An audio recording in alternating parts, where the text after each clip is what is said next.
Tired of juggling multiple Google accounts just to manage your photos? Let's consolidate and simplify by transferring your entire Google Photos library to another account. First, head over to Google Takeout. You can easily find it by searching Google Takeout in your browser, or by typing takeout.google.com directly into the address bar.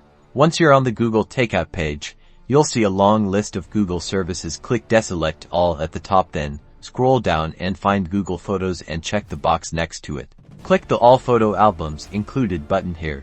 You can choose to download specific albums or select all of them. Make your selection and click OK. Now, scroll down to the bottom of the page and click Next Step on the next screen. You can customize your export settings under Delivery Method. Choose how you want to receive your photos. You can have a download link sent to your email, or add the export directly to Drive, Dropbox, OneDrive, or Box. Next, select the export frequency for a one-time transfer. Choose Export Once. You can also choose to export every 2 months for a year if you want to regularly back up your photos. Finally, select your file type.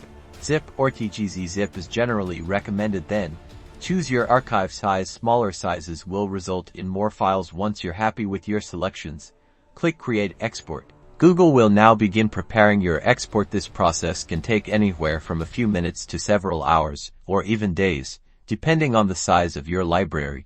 You'll receive an email when your export is ready. Once you receive the email, follow the link to download your photos. Extract the downloaded zip files to a folder on your computer. Now, log into the Google account you want to transfer your photos to. Go to Google Photos, click Upload, and select the folder containing your extracted photos. Google Photos will start uploading your photos, and just like that, you've successfully transferred your Google Photos to another account.